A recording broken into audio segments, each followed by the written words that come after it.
اللہ رب العزت ہے، اللہ مالک یوم الدین ہے، اللہ بے مثل و بے مثال ہے، اللہ واحد ہے، اللہ یکتا ہے، لیکن اس کی ربوبیت کو تسلیم کرنا یہ اس کا حق ہے۔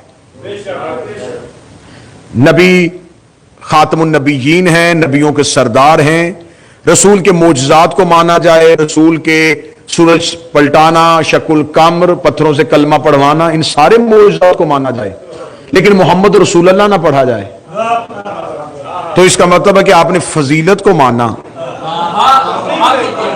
حق کو تسلیم نہیں کیا۔ آپ نے اللہ کو سب کچھ مانا، اللہ کو رب نہ مانا تو اس کا مطلب آپ نے اللہ کے حق کو تسلیم نہیں کیا۔ علی کو سب کچھ مانو، آپ فضیلت علی پڑھیں، آپ امیر المومنین کے معجزات پڑھیں، لیکن اگر امیر المومنین کی ولایت کو تسلیم نہ کیا تو پھر آپ نے کچھ بھی تسلیم نہیں کیا۔ جناب سیدہ کو سب کچھ مانو، لیکن اگر فدق کو تسلیم نہ کیا تو پھر کچھ نہ کیا۔ خدا اس آیت میں کہہ رہا ہے ان کو تسلیم کرو، ان پہ تحقیق نہ کرو۔ تحقیق اور ہوتی ہے، تسلیم اور۔ خدا پہ تحقیق نہیں، تسلیم۔ رسول پہ تحقیق نہیں، تسلیم۔ امام پہ تحقیق نہیں، تسلیم۔ مجھے اتنے ذمہ دار چہرے تشریف فرمائے، مجھے بول کے کوئی بتائے کہ آج تک کبھی کسی نے قرآن کی آیتوں پہ تحقیق کی ہو؟ کیا آئیں ذرا تحقیق کر کے دیکھیں گی آیت جو کہہ رہی ہے ایسا ہو بھی سکتا ہے کہ نہیں ہو سکتا؟ کبھی کسی نے نہیں کہا کہ آئیں تحقیق کی سیمینار کرتے ہیں، قرآن تحقیق کانفرنس کرتے ہیں۔ قرآن کی آیتوں کو صرف تسلیم کرنا ہے، سمجھ میں آئے پھر بھی تسلیم کرو،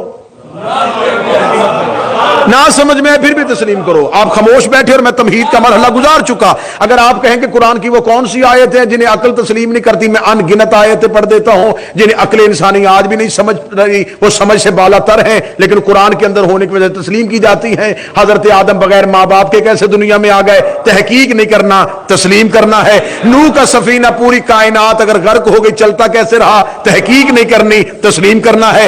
ابراہیم نے نمرود کی آگ کو ٹھنڈا کیسے کر دیا تھا؟ تحقیق نہیں کرنی، تسلیم کرنا ہے۔ موسیٰ نے اپنے عصا کے ساتھ اژدہا کیسے بنا دیا تھا؟ تحقیق نہیں کرنی، تسلیم کرنا ہے۔ موسیٰ نے عصا مار کے دریا پر رستہ کیسے بنا دیا تھا؟ اس پہ تحقیق نہیں کرنی، اسے تسلیم کرنا ہے۔ حضرت عیسیٰ چوتھے آسمان پہ کیسے پہنچ گئے؟ تحقیق نہیں کرنی، تسلیم کرنا ہے۔ یہ ٹھوکر سے مردے کو زندہ کیسے کرتے تھے؟ تحقیق نہیں کرنی، تسلیم کرنا ہے۔ تو اگر قرآن کی ان آیتوں میں اصحاب کہف آج تک زندہ کیسے ہیں؟ تحقیق نہیں کرنی، تسلیم کرنا ہے۔ اگر قرآن کی ان آیتوں پہ تحقیق نہیں ہو سکتی تو صاحب پھر یہ بھی تحقیق نہیں ہو سکتی کہ علی 40 جگہوں پہ کیسے چلے گئے، علی نے مردے کو کیسے زندہ کر دیا، علی رزق کیسے تقسیم کرتے ہیں، علی کائنات میں ہر جگہ مدد کے لیے کیسے پہنچ جاتے ہیں۔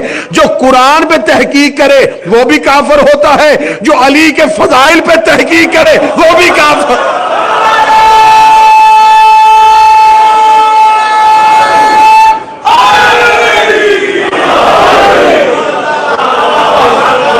قرآن کی آیتوں پہ تحقیق نہیں، امیر المومنین کی فضیلتوں پہ تحقیق نہیں۔ قرآن میں جو کچھ لکھا ہے وہ کہتا ہے یہ اللہ کی ربوبیت کی نشانی ہے۔ علی جو کچھ کرتے تھے یہ علی کی ولایت کی نشانی ہے۔ ربوبیت کو بھی تسلیم کیا جاتا ہے، ولایت کو بھی تسلیم کیا جاتا ہے۔ خدا پہ تحقیق نہیں ہونی کہ خدا کہاں ہے، کیسا ہے، اس پہ تحقیق نہیں ہو سکتی۔ اور ہمیشہ یہ اعتراض کیا جاتا ہے کہ شاید علی ولی اللہ پڑھنے والے توحید کے قائل نہیں، جیسی توحید علی ولی اللہ والوں کو آتی ہے۔ بڑا خوبصورت ایک جملہ ہدیہ کروں، توحید دعویٰ ہے، نبوت اس کی دلیل ہے، امامت اس کا ثبوت ہے۔ نہیں، بات نہیں کھلی، بات نہیں کھلی۔ لا الہ الا اللہ دعویٰ ہے، محمد رسول اللہ دلیل ہے، علی ولی اللہ ثبوت ہے۔ دعویٰ بغیر ثبوت کے ادھورا ہوتا ہے۔ جب تک آپ ثبوت کو نہیں مانیں گے دعویٰ تسلیم نہیں ہوگا۔ آج ہر کوئی کہتا ہے کہ ٹھیک ہے جی اللہ کی ربوبیت، اللہ کی ربوبیت، توحید خشک مضمون ہے، لیکن اگر علی سے پوچھو تو میں پوری ذمہ داری کے ساتھ علی ولی اللہ پڑھنے والوں میں خطاب کر رہا ہوں، کسی نبی نے توحید پہ اتنے خطبے نہیں دیے۔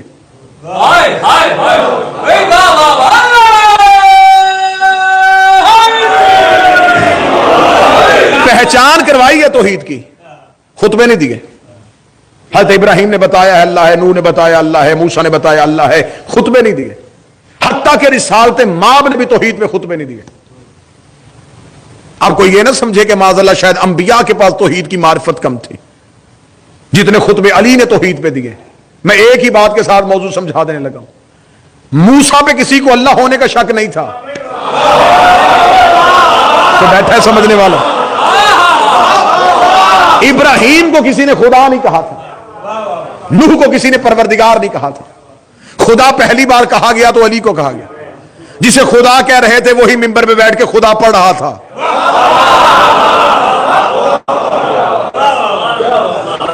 میں پوری ذمہ داری کے ساتھ کہہ رہا ہوں، علی ولی اللہ کے بغیر لا الہ سمجھ میں نہیں آئے گا۔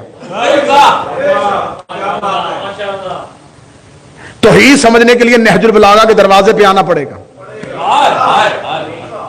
توحید والوں کا دعویٰ ہے کہ خدا کہہ رہا ہے کہ میں تمہاری شہرت سے زیادہ قریب ہوں۔ تھوڑا خشک بات ہو جائے گی لیکن بات بڑی مزیدار ہوگی اگر آپ اجازت۔ اللہ شہرت سے زیادہ قریب ہے۔ قریب ہونے کے لیے فاصلہ ضروری ہوتا ہے۔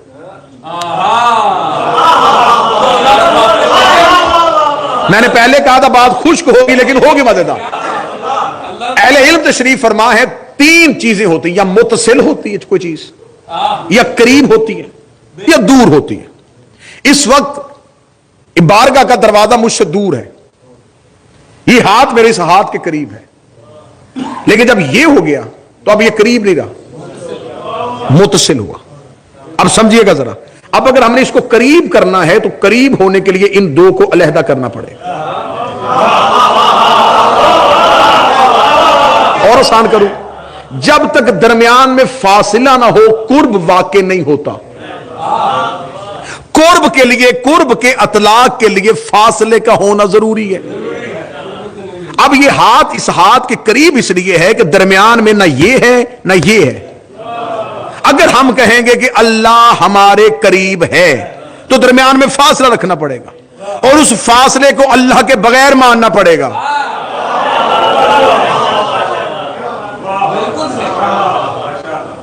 اگر وہ قریب ہے تو اس کا مطلب وہ فاصلے میں نہیں، تو اگر کوئی فاصلہ جو ہے اس میں خدا نہیں ہے تو پھر وہ خدا کیسا؟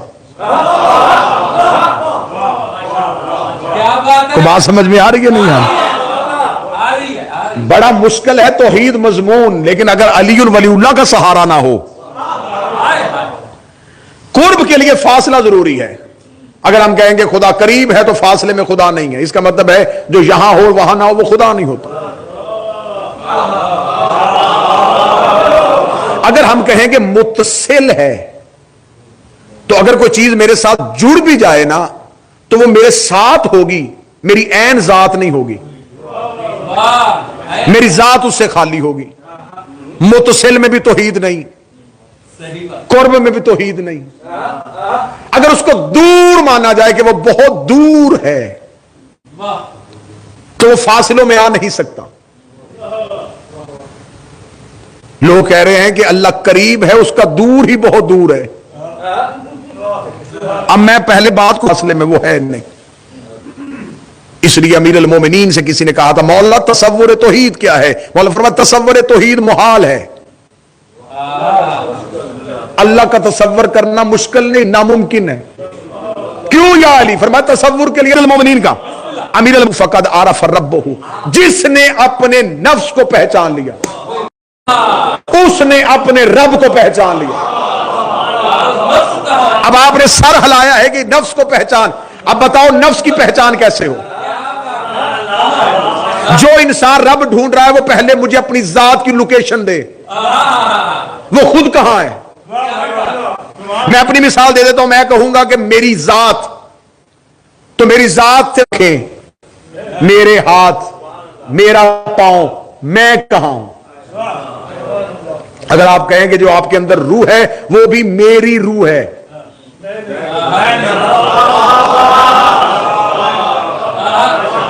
خدا نے توحید پانے والوں کو ان کی اپنی ذات میں ہی گم کیا ہوا ہے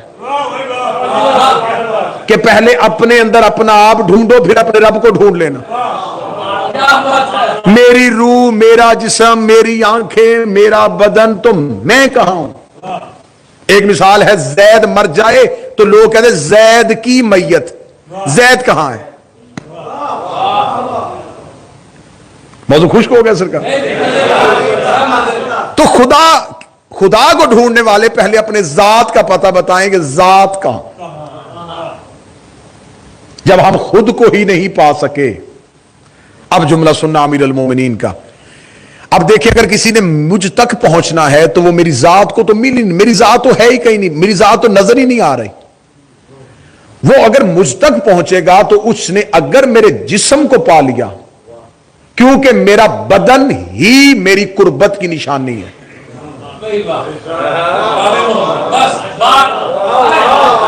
نہیں اور آسان کرتا ہوں. اگر کسی نے دیکھنا ہو کہ میری ذات خوش ہے تو وہ میرے چہرے کی کیفیت سے پہچانے گا. میری ذات خوش ہوئی تو میرے چہرے پہ مسکراہٹ آئے گی، میری ذات غمگین ہوئی تو میرے چہرے پہ غم آئے گا. اس کا مطلب ہے کہ چہرہ ذات کی نشانی ہوتا ہے. چہرہ بتا دیتا ہے کہ ذات کیا چاہتی ہے، چہرہ بتا دیتا ہے کہ ذات کیا کہہ رہی ہے. اس کا مطلب ہے کہ ایک مادی چیز ہوتی ہے جو آپ کی ذات کی قربت کی علامت ہو. تو جو میری ذات تک میرے بدن کے بغیر نہیں پہنچ رہا تو خدا نے کہا مجھے بھی ڈھونڈنے کی کوشش نہ کرنا، میں بھی 14 کے بغیر نظر نہیں آ سکتا.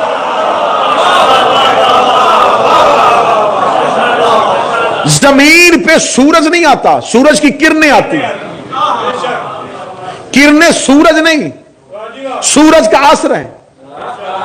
14 اللہ نہیں، اللہ کا اثر ہے.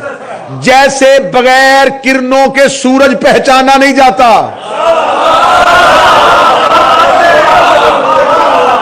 بغیر 14 کے اللہ بھی پہچانا نہیں جاتا. صبح کو جگاتی کرن ہے. اور اگلا لفظ کہہ کے اور آسان کروں، کرن ظاہر بھی سورج سے ہوتی ہے، چھپ بھی سورج میں جاتی ہے. جو اتنے بندے سمجھ رہے ہیں میرے لیے یہی کافی ہے، جو 8-10 سمجھ رہے ہیں میرے لیے یہی کافی ہے. کرن ظاہر بھی سورج سے ہوتی ہے، چھپ بھی سورج میں جاتی ہے. سورج اسے روز خلق نہیں کرتا، صادر کرتا ہے. سورج اپنی علامت کو زمین تک پہنچاتا ہے. ظاہر بھی سورج سے ہوئی، چھپ بھی سورج میں ہوئی.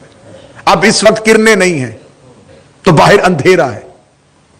اس کا مطلب ہے کہ زمانے میں کرن نہ ہو تو اندھیرا ہوتا ہے.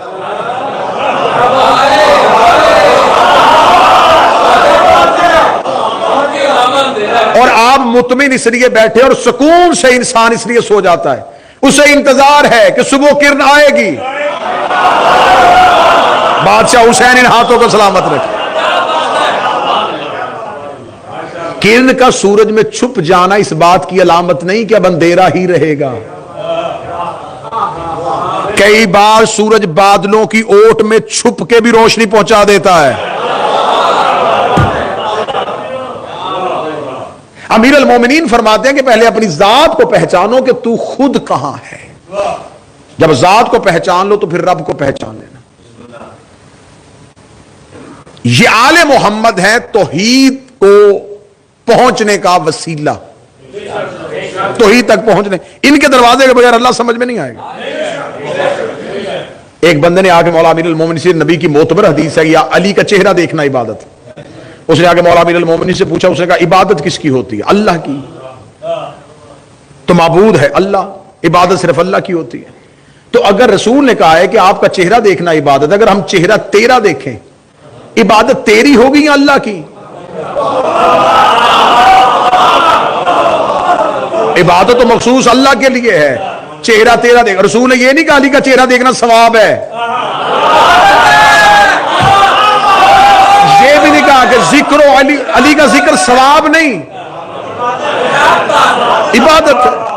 اب کتنا باریک اور حساس معاملہ ہے توحید علی سے سمجھنے کا. اس کا چہرہ تیرا دیکھے عبادت اللہ کی کیسے ہوگی؟ علی مسکرا کے فرماتے اگر چہرہ میرا ہے تو میری عبادت ہے، اگر چہرہ ہی اللہ کا ہے.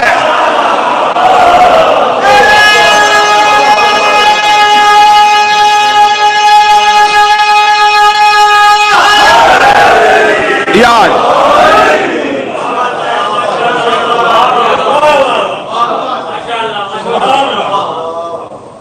غلطی کی ہے نصیری نے. اس نے کیا کہہ دیا؟ اس نے کہا علی اللہ. اس کا مطلب جس نے علی کو اللہ کہا اس نے یہ سمجھا کہ میں نے علی کو جان لیا ہے. جانا ہے تو اللہ کہا ہے نا. تو جس نے پہچان لیا پھر نبی کی حدیث کو کہاں لے کے جائیں گے؟ اے علی تجھے میرے اور اللہ کے سوا کوئی پہچان ہی نہیں سکتا. میں غدیر کے ساتھ ایک لفظ کہہ کے آپ کو موضوع کے ساتھ متصل کر دیتا ہوں. رسالت امام نے غدیر میں جب خطبہ دیا تھا نا تو من کن تو مولا سیدھا نہیں کہا. اس سے پہلے کہ مقدمہ چھوٹا سا مقدمہ پڑھتا ہوں. رسول نے کہا اللہ مولا ہے، اللہ میرا مولا ہے. وَأَنَا مَوْلَاكُمْ، میں تمہارا مولا ہوں. من کن تو مولا. یہ خطبہ غدیر ہے، خطبہ غدیر ہے، شاعر کا تخیل نہیں، غدیر کا خطبہ. اللہ میرا مولا، میں تمہارا مولا، جس کا میں مولا اس کا علی مولا. اب حکمت رسول سمجھیے گا، تدبر رسالت سمجھیے گا. میں کوشش کروں گا، آپ کے سماعتوں میں نہیں، میرے پہنچانے میں کمی ہو سکتی ہے. آپ آمادہ ہیں گفتگو سننے کے لیے، میرا مالک مجھے توفیق دے کہ میں سماعتوں کو ہدیہ کر سکوں. جملہ رسول نے کہا اللہ میرا مولا ہے، میں تمہارا مولا ہوں. پھر جس کا میں مولا ہوں علی اس کا مولا ہے. پہلے اللہ کی ربوبیت بتائی کہ اللہ میرا مولا، اللہ میرا مولا، میں تمہارا مولا، جس کا میں مولا اس کا علی مولا. یعنی پہلے اللہ کی مولائیت کا اعلان کیا کہ اللہ میرا مولا ہے، میں تمہارا مولا ہوں، جس کا میں مولا اس کا علی مولا. یعنی کہ علی تمہارا بھی مولا ہے لیکن اللہ کا مولا نہیں. میں محمد تمہارا مولا ہوں، اللہ کا مولا نہیں. صرف اللہ پہ ہے کہ وہ ہمیں مولا نہ مانے، باقی جو ہے اسے ہمیں مولا ماننا پڑے گا. اب جو علی کی مولائیت کا انکار کرتا ہے وہ علی کا انکار نہیں کرتا، وہ اپنے آپ کو توحید کا شریک بنا لیتا.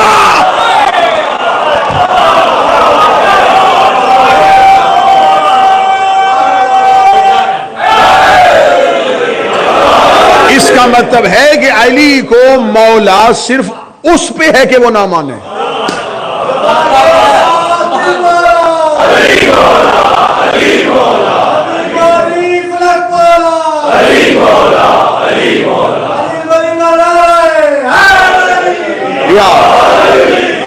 متوجہ صاحب، قرب پروردگار، یہ قرب پروردگار ہے. ہم نماز میں کہتے ہیں، نماز پڑھتے قربتن اللہ، ہم اللہ کی طرف قریب ہونا چاہتے ہیں. جس کے قریب ہوا جائے اسے کسی ایک جگہ پہ محدود ماننا پڑتا ہے. میں مجمع سے کہوں ممبر کے قریب ہو تو اس کا مطلب ممبر ادھر ہے ادھر نہیں. اگر ہم اللہ کی طرف قریب ہو رہے ہیں تو جدھر اللہ ہے ادھر قریب ہو رہے ہیں نا. تو اگر اللہ ایک طرف ہے تو باقی تین طرفوں میں کون ہے؟ اگر ہم کہیں کہ وہ خدا آسمانوں پہ ہے تو پھر زمینوں پہ کون ہے؟ اگر وہ آتا اور جاتا ہے تو پھر اس کے تغیر کے قائل ہو جائیں گے، وہ حرکت میں آ نہیں سکتا. اگر کہیں وہ ایک جگہ پہ رکا ہوا جمود کے قائل ہو جائیں گے، وہ ایک جگہ پہ جامد نہیں ہو سکتا. اگر ہم کہیں کہ وہ ہر چیز میں آ جاتا ہے تو ہم حلول کے قائل ہو جائیں گے. نہ وہ حلول میں ہے، نہ وہ جمود میں ہے، نہ وہ تغیر میں ہے، نہ وہ محدود ہے، نہ وہ مقید ہے. پھر وہ ہے کہاں؟ پہلی پہلے جتنی میں الجھا سکتا ہوں اتنی الجھاؤں گا، پھر علی کی مدد سے سلجھاؤں گا. اللہ کو ماننے والے مجھے بتائیں کہ خدا کو ڈھونڈے کہاں. ہم اللہ کی مثال دیں کہ اللہ میری شہرگ سے زیادہ قریب ہے، تو شہرگ اس کا مطلب ہے کہ جو میری ذات ہے شہرگ اس سے قریب ہے. تو اب مجھے بتائیں کہ میری شہرگ زیادہ قریب ہے یا میرا پاؤں میرے قریب ہے؟ پاؤں دور ہے، شہرگ قریب ہے. اور اللہ شہرگ سے بھی زیادہ قریب ہے. اس کا مطلب ہے کہ ہم اس کو فاصلہ قربت میں لے آئے. اب سننا جملہ علی کا سننا. اب کیونکہ چند چہرے پریشان ہو گئے کہ بات کہیں اور جا رہی ہے تو میں ہلکا سا سہارا امیر المومنین کی مولا امیر المومنین کا جملہ سننا اور بالکل بات واضح. مولا فرماتے وہ فاصلے کی وجہ سے قریب نہیں, وہ اپنے کمال کے لحاظ سے قریب ہے.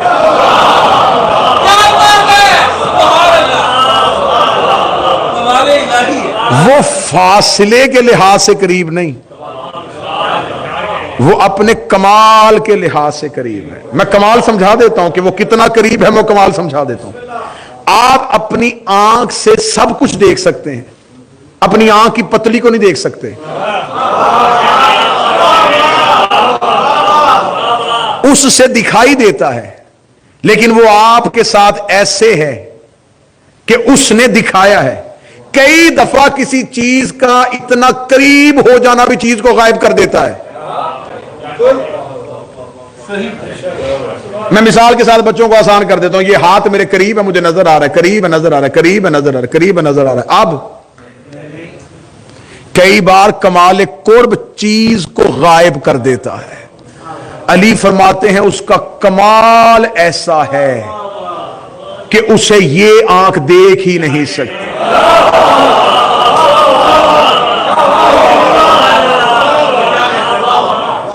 پھر جب اسے دیکھ نہیں سکتی تو معصوم سے ایک بندے نے پوچھا میرے مالک وہ قرآن میں کہتا ہے کہ میں نے انسان کو خلق کیا عبادت کے لیے اور پھر کہتا ہے کہ مجھے تمہاری عبادت کی ضرورت نہیں.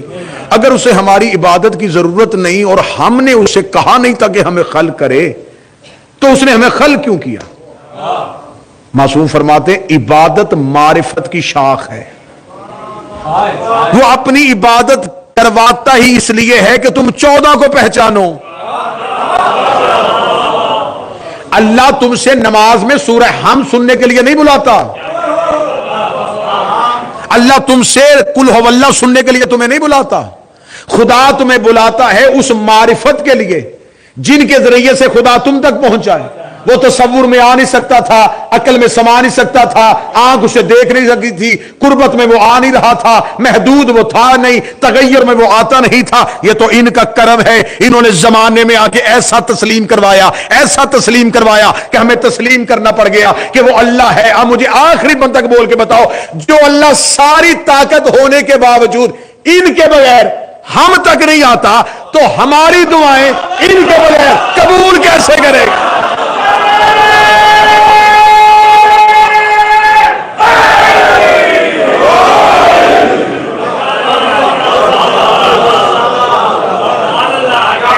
وہ خدا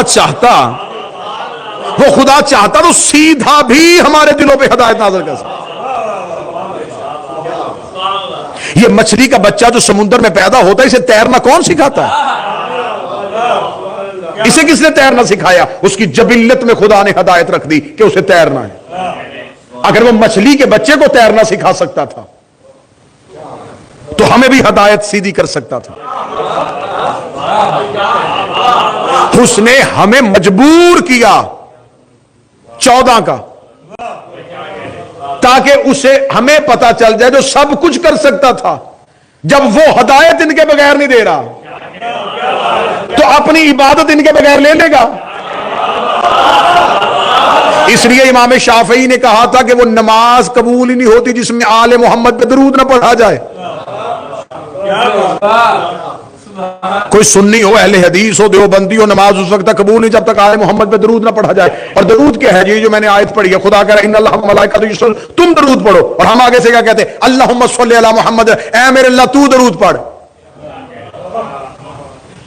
میں پھر سمجھا دوں, خدا قرآن میں کہہ رہا ہے تم درود پڑھو, صلو علیہ, تم درود پڑھو. اور ہم آگے سے فوراً کہتے ہیں اللہم صلی علی محمد, اے میرے اللہ تو درود پڑھ.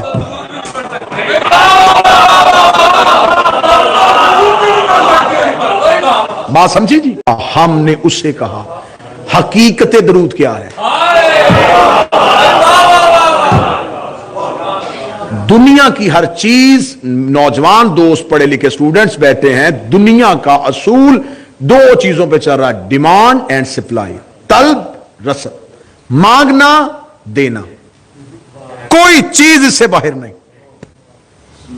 ہر ایک چیز کی احتیاج ہے لینا، طلب، یا کچھ طلب کر رہا ہے یا کوئی رصد کر رہا ہے، یا کوئی مانگ رہا ہے کوئی دے رہا ہے۔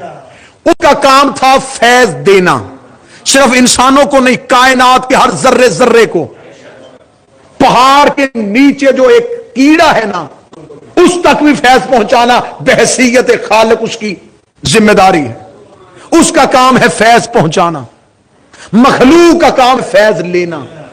وہ آ نہیں سکتا، یہ جا نہیں سکتے۔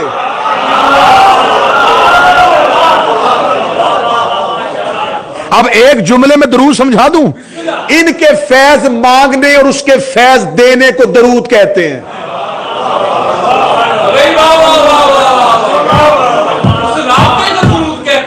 جب تک محمد و آل محمد کا وسیلہ درمیان میں نہ آئے گا وہ قبول ہی نہیں کر رہا۔ امیر المومنین فرماتے ہیں کہ وہ اپنے کمال قرب کی وجہ سے نظر نہیں آ رہا، اس لیے تو مولا امیر المومنین نے فرمایا کہ تمہیں عبادت جو کرتے ہو معرفت کے لیے، پہلے معرفت تو کرو کہ جس کی عبادت کر رہے ہو وہ تم سے چاہتا کیا ہے۔ جس نے بغیر معرفت کی عبادت کی سمجھو کہ اس نے تصوراتی خدا کو پوجا۔ ہر انسان کے ذہن میں ایک تصوراتی خدا ہے، اس نے اپنے تصوراتی خدا کی عبادت کی جس نے بغیر معرفت کی عبادت کی۔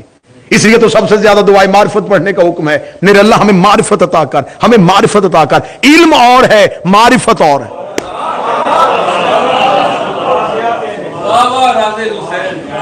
علم اور معرفت اور ہے۔ یہ مجھے پتا ہے، یہ مائک ہے، یہ گلاس ہے، یہ علم ہے، معرفت نہیں۔ اس مائک کے پیچھے کون سی ٹیکنالوجی ہے جو میری آواز کو تم تک پہنچا رہی ہے؟ دو چیزوں کو جدا کر کے ماننا یہ معرفت ہے، اس کی گہرائی میں جانا یہ علم ہے۔ پتا ہو کہ اللہ کون ہے اور 14 کون ہے، یہ معرفت ہے۔ اب میں معرفت کی ایک ہلکا سا زینہ پڑھ دیتا ہوں۔ ایک شخص مولا امیر المومنین کے پاس آیا، اس نے کہا یا علی میں آپ سے محبت کرتا ہوں۔ فرمایا محبت کرتا ہے یہ معرفت بھی ہے۔ اب معرفت سکھانے لگا، اس نے کہا مولا معرفت چاہتا ہوں۔ امیر المومنین نے فرمایا اور کس سے محبت کرتا ہے؟ اس نے کہا اللہ سے بھی محبت کرتا ہوں، آپ سے بھی محبت کرتا ہوں۔ امیر المومنین کہتے دونوں میں سے ایک محبت رکھ۔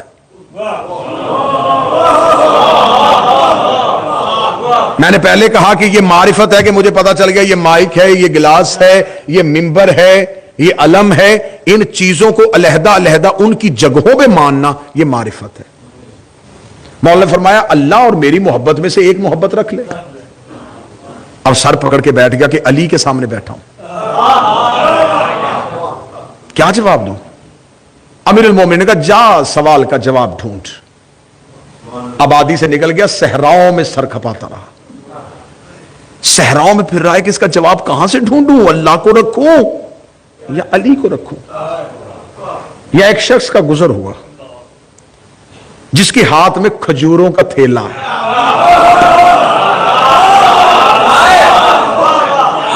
اے بندہ خدا قریب آ۔ قریب آیا، اس شخص کو ریت کے ٹیلے پہ بیٹھے دیکھا۔ اب جو شخص قریب ہے میں نام لوں گا، میں نشانی دینے لگا۔ قریب آگے لگا بندہ خدا کیا چاہتا ہے؟ کہنے لگا پوچھنا چاہتا ہوں کہ علی نے مجھے ایک امتحان میں ڈال دیا کہ اللہ اور میری محبت میں کسی ایک کی محبت رکھ، ایک کی نکال، اللہ کی نکال لوں یا علی کی نکال لوں؟ جو سامنے شخص کھڑا اس کے چہرے پہ مسکراہٹ، اس نے اپنی کھجوروں میں سے ایک کھجور اٹھائی، اس نے کہا منہ کھول۔ کہنے لگا میں نے سوال پوچھا تو جواب میں کھجور کیوں دے رہا ہے؟ اس کا نام ہے میرا میسم تمار۔ ابھی آبادی سے نکل کے آیا تھا تو مولا امیر المومنین مسجد کوفہ کے باہر کھڑے تھے۔ علی نے فرمایا میسم کہاں جا رہا ہے؟ کہنے لگا مولا کھجوریں بیچنے جا رہا ہوں۔ فرمایا میسم جہاں جا رہا ہے ادھر کا رخ نہ کر، آج رخ تبدیل کر۔ ایک صحرا سے گزرے گا، وہاں ایک بے چین انسان کو دیکھے گا، جو ریت کے ٹیلے پہ بیٹھا ہوگا، اسے یہ کھجور کھلا دینا تاکہ علی کے نوکر کی کھجور کی وجہ سے اسے کچھ معرفت ہو جائے۔ میسم تمار کی کھجور کا یوں حلق کے اندر آنا تھا، آنکھیں کھلی، دوڑا آبادی کی طرف، علی کے قدموں پہ ہاتھ رکھنے لگا، یا علی جواب مل گیا۔ علی کہا کس کی محبت نکال کے آیا ہے؟ کہنے لگا کس کی نکالوں؟ دونوں کی محبت ایک ہی تو ہے۔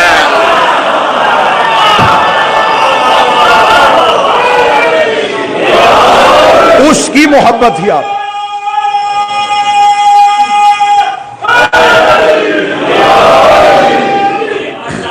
کی محبت ہی آپ کی محبت اور آپ کی محبت اس کی محبت ہے. توحید پہ تحقیق نہیں, توحید پہ صرف تسلیم.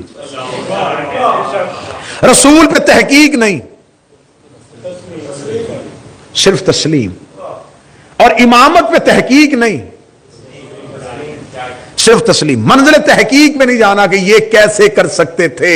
اگر تحقیق امامت سے شروع کی تو تحقیق توحید پہ بھی چلی جائے گی. آج کسی بندے سے پوچھو تو اللہ کو مانتا ہے, وہ کہتا مانتا. تیرے پاس اللہ کے ہونے کی دلیل کیا ہے؟ وہ کہتا ہے یہ بارشوں کا ہونا, یہ رزق آنا, یہ زندگی آنی, یہ موت آنی, یہ ساری چیزیں اس بات کی دلیل ہے کہ یہ سب کچھ کوئی کر رہا ہے تو وہ اللہ کر رہا ہے.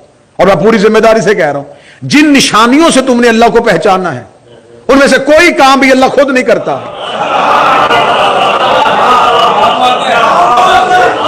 ہوائیں فرشتے چلاتے ہیں, رزق میکائیل تقسیم کرتے ہیں, موت اسرائیل دیتا ہے, سورج کی زنجیریں فرشتوں کے ہاتھ میں. یہ کائنات کی جتنی تغیر و تبدیل ہے, یہ جتنی تبدیلیاں ہیں, یہ ملائکہ کر رہے ہیں. اور جتنے فرشتے یہ کام کر رہے ہیں وہ علی کے دروازے پہ کبھی درزی بن کے, کبھی فقیر بن کے, کبھی یتیم بن کے, کبھی اسیر بن کے آ رہے ہیں.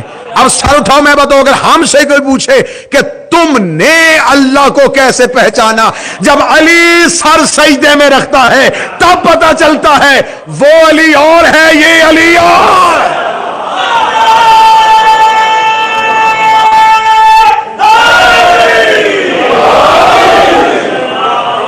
ہم نے امیر المومنین کی پیشانی کے سجدے کے نشان سے اللہ کو پہچانا.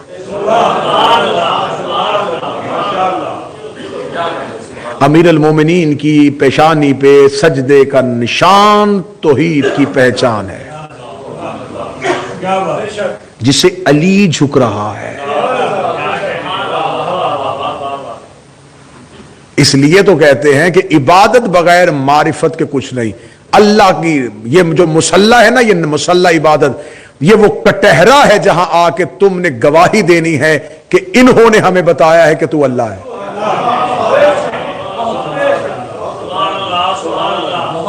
اور آسان کروں, یہ اسے منواتے رہے, وہ انہیں منواتا.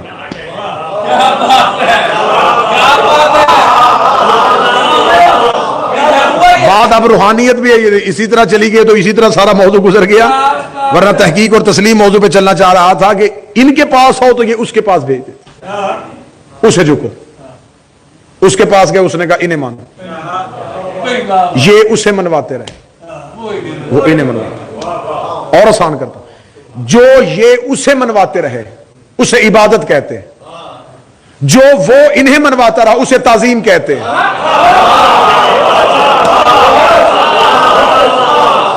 اور آسان کرتا ہوں, یہ نماز پڑھ پڑھ کے بتاتے رہے کہ اللہ کیا ہے, وہ درود پڑھ پڑھ کے بتاتا رہا کہ 14 کیا ہے. اس نے تعظیم سکھائی, انہوں نے عبادت سکھائی. 2 رکعت پڑھنی ہے, 3 رکعت پڑھنی ہے, 4 رکعت پڑھنی ہے, رکوع میں اتنی دیر جھکنا ہے, سجدے میں اتنی دیر جھکنا ہے. یہ اس نے نہیں بتایا, یہ انہوں نے بتایا. اتنے بجے اٹھ کے سحری ہے, اتنے بجے افطاری ہے, یہ اس نے نہیں بتایا, انہوں نے بتایا. کعبے کے اتنے چکر لگانے, انہوں نے بتایا. زکوٰۃ ایسے دینی ہے, انہوں نے بتایا. یہ عبادت سکھاتے رہے, وہ تعظیم سکھاتا رہا. کھل کے بات کرنے کا آدمی کھل کے کرنے لگا ہوں. آج شیعت میں جھگڑا اس بات پہ ہے, جن کے پاس عبادت ہے وہ کہتے تعظیم کی ضرورت نہیں, جن کے پاس تعظیم ہے وہ کہتے عبادت کی ضرورت نہیں. وہ جب کہ تعظیم سکھا رہا ہے اور یہ عبادت سکھا رہے ہیں. جس نے عبادت کے زور پہ انہیں چھوڑ دیا اس کا مطلب اس نے اللہ کی نہیں مانی. جس نے تعظیم کے زور پہ اسے چھوڑ دیا اس کا مطلب اس نے 14 کی نہیں مانی. اس کا مطلب ہے علی کو نہ مانو تو اللہ نے مارنا ہے, اللہ کو نہ مانا تو پھر علی نے مارنا ہے. یہ دونوں لازم اور ملزوم ہیں. اگر آپ کہیں کہ مجھے ایک ہی جگہ پہ دونوں رخ دکھا دے تو میں دونوں دکھا دیتا ہوں. عبادت اللہ کی ہو رہی تھی, تعظیم پشت پہ آ کے بیٹھ گئی.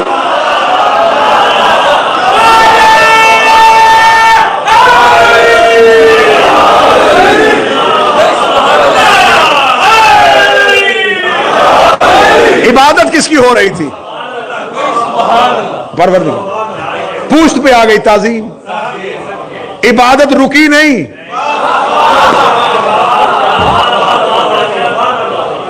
بڑھتی بڑھتی بڑھتی گئی۔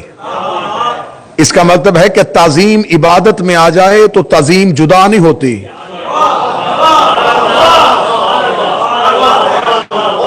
یہ عبادت میں آ کے عبادت کا جز بن جاتی ہے۔ کبھی بھی تعظیم کو عبادت سے جدا نہ ماننا، کبھی بھی عبادت کو تعظیم سے جدا نہ ماننا۔ انہوں نے منوایا ہے کہ وہ کون ہے اور اس نے منوایا ہے کہ یہ کون ہے۔ وہ آ نہیں سکتا تھا، ہم جا نہیں سکتے تھے، اس نے درمیان میں انہیں رکھ دیا، اس سے لے کے ہمیں دیتے رہے، ہماری ان تک پہنچاتے رہے۔ نہ وہ ہیں نہ یہ ہیں،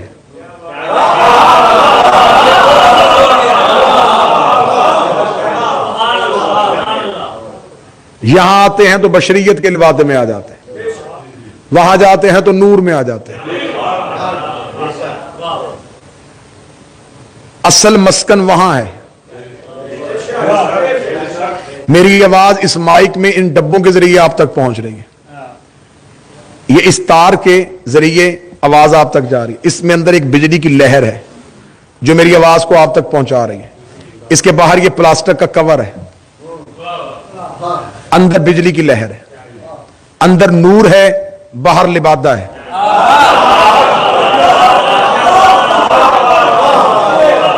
جو میری آواز کو آپ تک پہنچا رہے ہیں۔ اگر یہ کور نہ ہوتا تو میں اسے چھو نہ سکتا۔ یہ کور ہماری تحفظ کے لیے اس کے اوپر چڑھایا گیا ہے تاکہ پتہ چل جائے یہ جس کے اندر ہے وہ ہم جیسی نہیں۔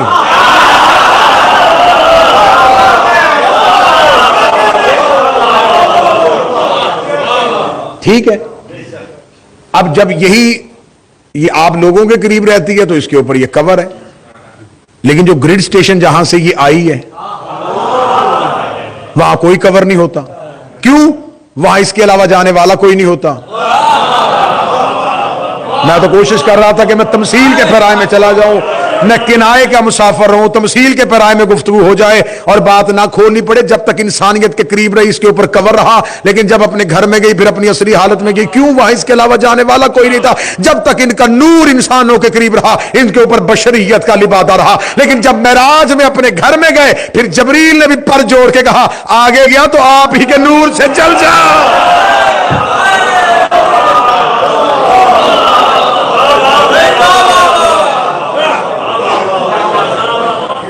ان کے بغیر توحید کو سمجھنے کی کوشش نہ کرنا، ان کے بغیر اللہ سمجھ آ سکتا ہی نہیں۔ ہم نے اللہ کو ماننا ہی اس لیے ہے کہ انہوں نے کہا ہے کہ ہے۔ 2 یا 3 بندے لفظ کی قیمت دے دینا تو میں خوش ہو جاؤں گا، 2 بندوں نے دے دی۔ ان کی ہے کا نام توحید ہے۔ ہائے ہائے، یہ کہے ہے، وہ جنت ہے، فرشتہ ہے، کوثر ہے، جہنم ہے، جو کہتے رہے ہم نے مان لیا۔ جس کو یہ ہے کہہ دیں، اب سطر میرے حلق پہ رکی ہوئی ہے، جرت اظہار مانگ رہا ہوں اپنے قائم سے۔ جن کو یہ ہے کہہ دے اس کو مانگنا اتنا واجب ہو جاتا ہے، اور جس بدبخت کو یہ نہیں کہہ دے، ہوئے ہوئے ہوئے، جن کی ہے اتنی ضروری ہے ان کی نہ کتنی ضروری ہے۔ ہماری دین ان کی ہے پہ کھڑا ہے۔ کچھ لوگ پریشان ہیں، انہیں بات سمجھ میں نہیں آئی، جو سمجھ گئے میں ان کا شکریہ ادا کرتا ہوں، جو نہیں سمجھے ان کے لیے اور آسان کرتا ہوں۔ ان کی ہے کو تولا کہتے ہیں، ان کی نہیں کو تبرہ کہتے ہیں۔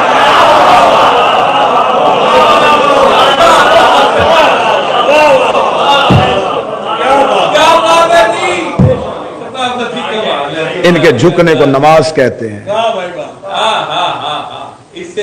عبادت اصل میں معرفت آل محمد کا نام ہے۔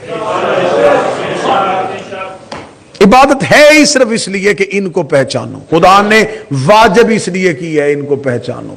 دن میں 5 دفعہ بلایا ہے کہ 5 دفعہ آ کے گواہی دو کہ جنہوں نے تمہیں اللہ دیا ہے انہیں مان رہے ہو کہ نہیں مان رہے؟ اصل میں وہ اپنی عبادت کروا ہی اس لیے رہا ہے کہ ان کی معرفت ہو.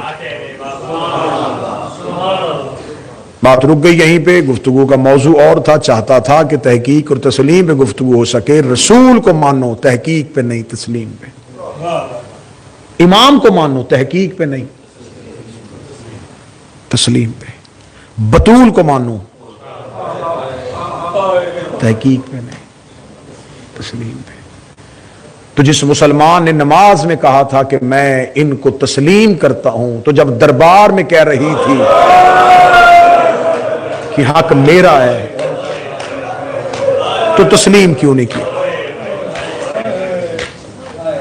ہمارا مسلمانوں سے صرف اتنا سوال ہے، جھگڑا ہمارا مسلمانوں سے یہ ہے، جن کو تسلیم کرنے کا حکم تھا اس سے گواہ کیوں مانگے گئے؟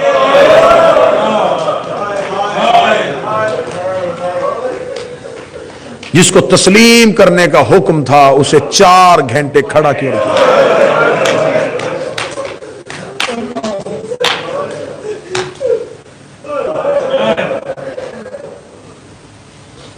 کتنا بدبخت ہے وہ مسلمان جو مسلح پہ کہتا ہے کہ میں انہیں تسلیم کرتا ہوں لیکن پھر ان کے حق کو تسلیم نہ کرے.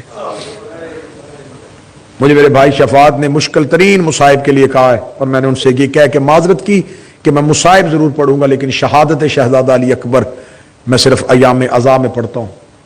مصیبت علی اکبر کے 4 جملے ضرور پڑھ دیتا ہوں کیونکہ میں خود عزادار ہوں. مشکل ترین شہادتوں میں سے شہادت علی اکبر. قبلہ عرفان حیدر آبادی اللہ مقام ہو کہا کرتے تھے اکبر پڑھے وہ جس نے پڑھنے کے بعد مر جانا ہو، اکبر سنے وہ جس نے سننے کے بعد مر جانا ہو. اکبر پڑھنے کے بعد زندہ رہنے کا کوئی فائدہ نہیں. اکبر سننے کے بعد جوانی نبھانے کو جی نہیں چاہتا.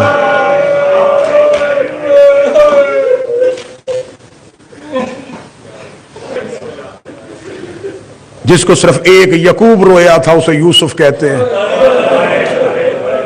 جس کے جانے پہ سیدزادیوں نے پتھروں کا ماتم کیا اسے اکبر کہتے ہیں.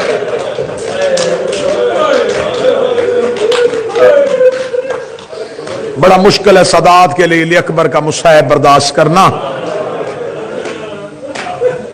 امام حسین علیہ السلام کے حرم کے خطیب تھے. بارگاہ میں اشرا نہیں، امام حسین کے حرم میں اشرے پڑھتے رہے. اشرا نہیں اشرائے پڑھے. آقا شیخ محمد مہدی اور ہر سال اشرائے محرم میں اکبر کی شہادت نہیں پڑھتے تھے. ایک دن حرم کے متولی نے کہا آج جی چاہتا ہے کوئی ہمیں حسین کی قبر پہ اکبر سنائے. شیخ مہدی نے اکبر پڑھا لیکن پوری شہادت نہیں پڑھی. جناب علی اکبر پڑھا، شیخ مہدی، لوگ بیہوش ہو گئے. شیخ مہدی گھر آ گئے. آدھی رات کو شیخ مہدی کسی مستور کے رونے کی آواز سے اٹھے.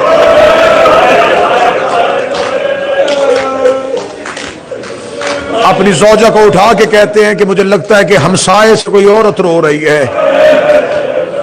زوجہ دیکھ کے کہنے لگی ہمسائے سے کوئی عورت نہیں رو رہی، کوئی آدھی رات ہو گئی ہے، کوئی مستور ہمارے صحن میں رو رہی ہے. شیخ مہدی دروازہ کھولنے لگا. آواز آئی شیخ مہدی آنکھیں بند کر، میں نبی کی بیٹی فاطمہ. جب کہنا رسول کی بیٹی فاطمہ سر سے لے کے پاؤں تک کانپا. رو کے کہنے لگا بی بی نوکر کے گھر. کہنے لگی سمجھانے آئی ہوں آج کے بعد حسین کی قبر پہ اکبر نہ پڑھنا.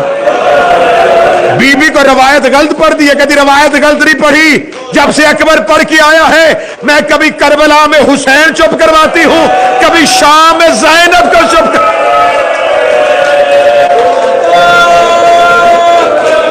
کربلا میں حسین رو رہا، شام میں زینب رو رہی. ایک اور مشہور عالم دین کا واقعہ آقا محمد عباس ماندی ایران کے رہنے والے زیارات کے سفر میں ماتمیوں کے ساتھ گئے. ماتمیوں نے امام حسین کی حرم میں خواہش کی کہ مصائب سنائیں. اکبر پڑھ دیا. جہاں رکے ہوئے تھے خواب میں دیکھا ہے کہ کریم کربلا آ گئے.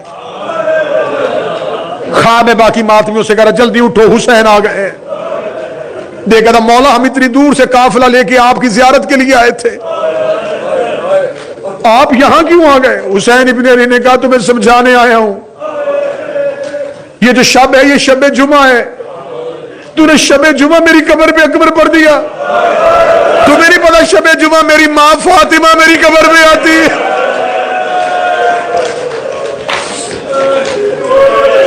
بڑی مشکل شہادت ہے شہزادہ علی اکبر کی. میں شہادت نہیں پڑھوں گا میں جناب علی اکبر کا, کیونکہ بھائی ہیں, انہوں نے محبت سے حکم کیا ہے, مومن کا انکار نہیں ہو سکتا. میں ودا پڑھ دیتا ہوں شہزادہ علی اکبر. جب مولا حسین کو اللہ نے اکبر دیا تھا نا, بڑے خوش تھے حسین, کیونکہ مولا حسین نے ساری اولاد اللہ سے دعاؤں میں مانگی تھی. منتوں سے مانگی اولاد ماں باپ کو بڑی پیاری ہوتی. رسول کے جانے کے بعد بہت روتے تھے حسین مولا. اللہ سے خواہش کی میرے اللہ مجھے ایک بیٹا دے جو ہو بہو رسول جیسا ہو. جب مولا علی اکبر دنیا میں آئے نا تو مولا حسین نے ہاتھوں میں اٹھایا, شہزادہ علی اکبر کا ماتھا چوم کے کہا ہو بہو تصویر محمد. اکبر میں ہر وقت تیرا چہرہ دیکھوں گا. بڑے خوش تھے ڈاکٹر صاحب. یوں شہزادہ علی اکبر کو بلا تشبیہ لے کے ہاتھوں میں بیٹھے تھے, یا ماں کی شکل والی بہن آ گئی.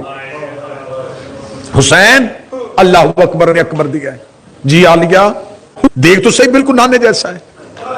بی بی دیکھ رہی خوشیوں میں بہنیں جو مانگے اسے وہ دیتے ہیں.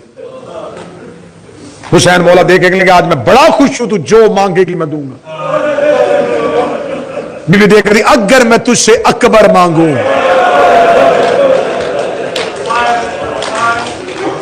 ایک بار اکبر کا چہرہ دیکھا, ایک بار عالیہ کو دیکھا. رو کریں گے لاکھ اکبر ہوں تو میری شریکت اور حسین بہن. بلا تشبیہ یوں شہزادی کے ہاتھوں میں علی اکبر کو رکھ دیا. بی بی نے چادر تطہیر میں علی اکبر کو لیا, ماتھا چوما. حسین شکریہ, تو نے نانے کی تصویر بہن کو دے دی.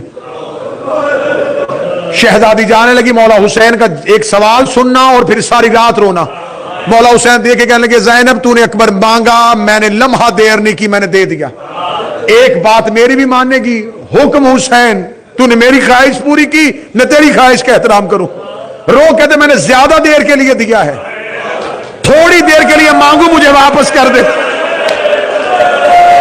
جیسے میں نے بغیر سوچے اکبر دے دیا, ایسے تو بھی بغیر سوچے اکبر دے دینا. ساری زندگی 18 سال زینب سوچتی رہی آج حسین اکبر لینے آئے گا, آج حسین اکبر لینے آئے گا, آج حسین اکبر لینے آئے گا. حسین نے مدینہ چھوڑا, اکبر زینب کے ساتھ. حسین نے مکہ چھوڑا, اکبر زینب کے ساتھ. حسین کربلا آئے, اکبر زینب کے ساتھ. پانی بند ہو گیا, اکبر زینب کے ساتھ. ادھر 10ویں محرم کا دن آیا, عصر سے تھوڑا پہلے حسین زینب کے دروازے پہ آئے. رو کے دے زینب تو نے کوئی چیز مدینے میں مجھ سے لی تھی, میں واپس لینے کے لیے آیا ہوں. جو بات بھی بیٹھے جملہ سننا. بی بی زینب رو کہتی حسین تو نے مجھے اکبر کتنے دن کا دیا تھا؟ فرمایا 3 دن کا. کہا آج اکبر کی عمر کتنی ہے؟ کہا 18 سال. رو کہتی تیری عزت کی قسم میں نے 18 سال اکبر کے کرتے کو مٹی نہیں لگنے دی. لے کے جانا لے جا, لیکن وعدہ کر میرا اکبر ریت میں نہ ملا دے.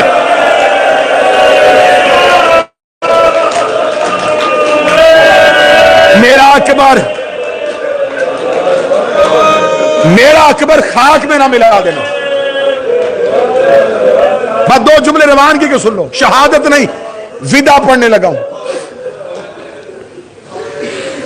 13 ودے ہیں شہزادہ علی اکبر کے خیام سے.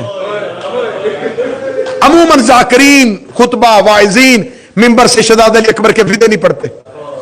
میں شہادت نہیں پڑھا, میں ودا پڑھنے لگا. پہلا ودا کس سے کیا؟ عالیہ کے خیمے میں.